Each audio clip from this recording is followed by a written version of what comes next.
फिर से एक बार हमारे चैनल में स्टडी विद अभी में आप लोग का स्वागत है। आज हम लोग बात करेंगे कक्षा 10 ज्योग्राफी से संबंधित कुछ इम्पोर्टेंट टॉपिक जो ऑब्जेक्टिव क्वेश्चन के लिए खास है। यहाँ से आपको 1 से 2 मार्क्स एग्जाम में क्वेश्चन जरूर आएगी, इसीलिए आप लोग इस टॉपिक को ध्यान से पढ़ेंगे। ये जो टॉपिक है, भारत में प्रमुख लौह इस्पात उद्योग, मतलब लौह इस्पात मतलब जो बड़े पैमाने का उद्योग होता है, इसे भारी उद्योग के नाम से भी जाना जाता है। लौह इस्पात कहने का मतलब ये हो गया, जितने भी भारी उद्योग में, जैसे मान ले रेल फैक्ट्री हो गया या कोई स्टील फैक्ट्री हो गया, यह सब जो उससे जो सामानें बनती है वह लौह इस्पात उद्योग से ही, लौह इस्पात मतलब इस्पात से ही। इस्पात मतलब हो गया बहुत सारे धातु और धातु का मिश्रण। इस्पात कहने का मतलब क्या हो गया, इस्पात जो बनता है मुख्य रूप से उसमें लोहा रहता है, मुख्य रूप से क्या रहता है, लोहा रहता है। उसमें बहुत सारे धातु और धातु मिले रहते हैं, धातु और धातु इस सब मिला के क्या होता है, इस्पात। जैसे हम लोग सुने स्टील, इस्पात का नाम एग्जाम्पल के लिए हम क्या, जैसे हम लोग स्टील बोलते हैं, कहते हैं इसमें जंग नहीं लगता। स्टील में क्या होता है, टीन होता है, लोहा होता है और बहुत सारे चीज़ मिक्स करके क्या बना जाता है। इस तरह से उसमें जंग नहीं लगता, मतलब इस्पात में जंग नहीं लगता है और हल्का होता है, मजबूत होता है, इसीलिए उसको मिक्स करके बनाया जाता है। अब हम जब लौह इस्पात की बात करेंगे तो लौह और इस्पात यहाँ पर इम्पोर्टेंट टर्म है, बस ध्यान से देखना, बहुत छोटा ही क्लास होगा इसलिए आप लोग ध्यान से सुनेंगे। लौह और इस्पात उद्योग एक आधारभूत उद्योग है, मतलब लौह और इस्पात उद्योग एक आधारभूत मतलब क्या, बेसिक, जो जरूरी वाला, जो क्या है जरूरी वाला। इस यहीं से जितना भी इस्पात से संबंधित छोटे उद्योग हो चाहे बड़े उद्योग हो, जैसे मान लीजिए छोटे उद्योग में बात करेंगे तो जितने भी इलेक्ट्रॉनिक्स सामान होते हैं, भारी भरकम उद्योग के बारे में बात करेंगे, रेल खाना या कोई भी स्टील फैक्ट्री, सब उस पर, मतलब जो लौह इस्पात पर ही क्या करते हैं, निर्भर रहते हैं। किस पे निर्भर रहते हैं, लौह इस्पात पर ही क्या करते हैं, निर्भर रहते हैं। जब लौह इस्पात की बात करेंगे एग्जाम में पूछने के लिए, भारत की प्रथम लौह इस्पात कारखाना कब खोला गया था, 1830 ईस्वी में।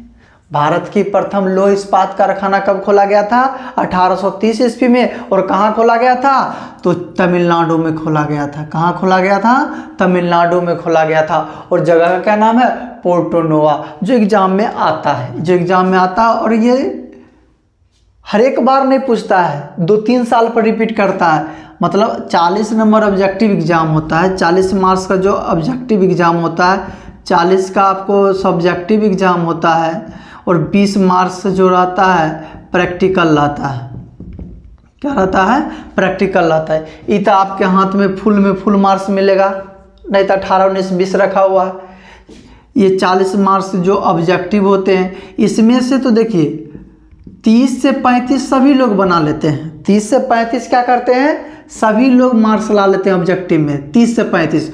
वही जो 5 क्वेश्चन का एज होता है, 5 क्वेश्चन जो बनाता है, 40 में 40 लाता है, 40 में 39 लाता है, 30 से 35 को भी ला सकता है, कि नॉर्मल विद्यार्थी भी ला सकता है। तो फिर जो आपको जो BTBC का बुक आता है उसी के जो चैप्टर का क्वेश्चन आंसर उससे, लेकिन ये जो 5 क्वेश्चन होती है ये बुक के बीच से लेती है या कहीं से उठाती है, तो उसी समय ये सब क्वेश्चन क्या होता है, आता है। इसलिए आप लोग को ध्यान से, अगर टॉप करना है, अच्छा मार्क्स लाना है, जानकारी रखना है, इसलिए आपको बहुत ही क्या करना पड़ेगा, मेहनत करना पड़ेगा।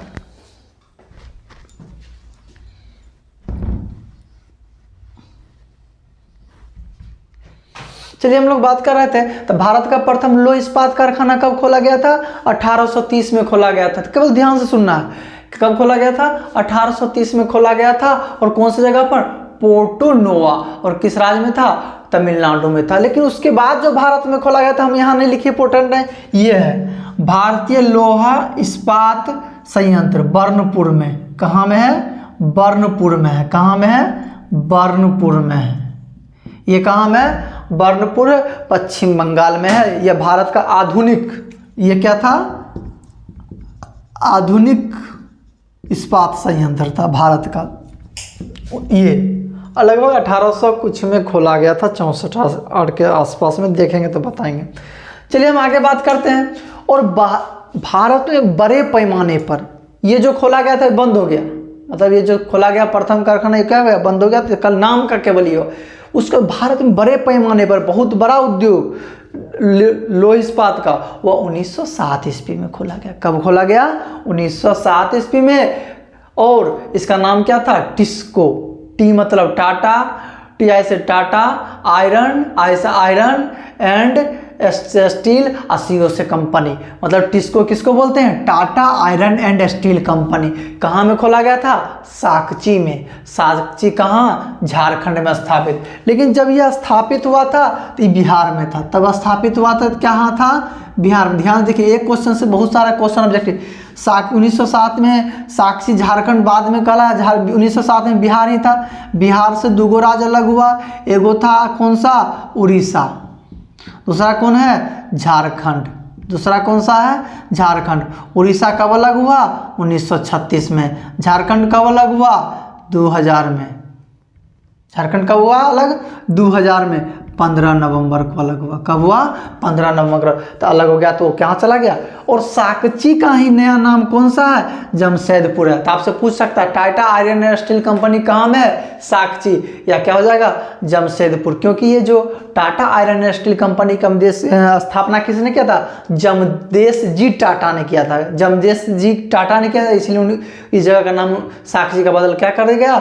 जमशेदपुर। और जमशेदपुर जो है भारत का बर्मिंघम कहा जाता है। बर्मिंघम मतलब क्या होता है? बर्मिंघम क्यों कहा गया?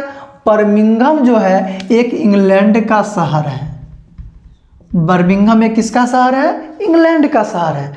क्योंकि लोह इस्पात का गढ़ है। गढ़ कहने का मतलब वहाँ भारी मात्रा में उद्योग है। बर्मिंघम जैसे भारत में क्या? मुंबई में किसके लिए? फिल्म के लिए फेमस है। मुंबई में किसके लिए फेमस है? फिल्म के लिए। झारखंड किसके लिए फेमस है? कोयला के उत्पादन के लिए। उसके उसी तरह जैसे मान लीजिए कि कर्नाटक किसके उत्पादन के लिए फेमस है? सोना उत्पादन के लिए। उसी तरह से इंग्लैंड का एक जगह है बर्मिंघम, जहाँ पर भारी मात्रा में लोह इस्पात क्या कहलाता है? केंद्र कहलाता है। इसीलिए भारत में कहाँ लोह इस्पात का भारी मात्रा में उत्पादन होने लगा? जमशेदपुर में। इसीलिए भारत का बर्मिंघम किसे कहा जाने लगा? जमशेदपुर को कहा जाने लगा। उसके बाद बात करते हैं नेक्स्ट पॉइंट में, एल्युमिनियम का बॉक्साइट है। एग्जाम में आता ही है, मतलब आसान, सबको याद भी होगा। एल्युमिनियम का कौन सा है? बॉक्साइट है। भारत में तांबे की सबसे पुरानी खान खेतरी राजस्थान में है। कहने का मतलब ये हो गया, भारत का सबसे पुराना तांबा का खान कहाँ में है? खान क्या नाम है? खेतरी। खेतरी का खान किसके लिए प्रसिद्ध है? ये उल्टा पूछ सकता है। खेतरी का खान किसके लिए प्रसिद्ध है? तांबे के लिए। खेतरी का खान किसके लिए प्रसिद्ध है? तांबे के लिए। और खेतरी का खान है कहाँ? राजस्थान में। चलिए उसके बाद हम नालको बालको ये सब पूछ सकता है। नालको किस क्षेत्र की कंपनी है? किस क्षेत्र की? या बालको किस क्षेत्र की कंपनी है? तो एल्युमिनियम क्षेत्र। नालको और बालको किस क्षेत्र की कंपनी है? एल्युमिनियम। ये सब आपके लिए 35 तो सब लाएगा, 35 से 40 में ऑब्जेक्टिव पहुंचने में ये सब काम आएगा आप लोग को। चलिए इसके बाद ये टॉपिक बाद में बात करेंगे, पहले इसके बाद आप बात कर लेते जो एग्जाम में आता है। भारत में बहुत सारे लोह इस्पात केंद्र हैं। भारत में क्या है? बहुत सारे लोह इस्पात केंद्र, लेकिन उसमें से कुछ प्रमुख के बारे में हमने क्या किया है? बात किया है। अब देखिए गांव में तो बहुत से लोग होते हैं, चर्चा किसका होता है? जो वीवीआई लोग होते हैं, वीआईपी लोग होते हैं। कुर्सी किसको मिलता है? वीआईपी लोग होते हैं। यहाँ भी बहुत सारे लोह इस्पात उद्योग है, लेकिन मुखिया सरपंच जो होगा उसी को कुर्सी मिलेगा। तो मुख्य रूप से जो एग्जाम में आता है उसी के बारे में हम लोग क्या करेंगे? चर्चा करेंगे। चलिए हम लोग बात करते हैं। चलिए बात करते हैं। तो सबसे पहला जो है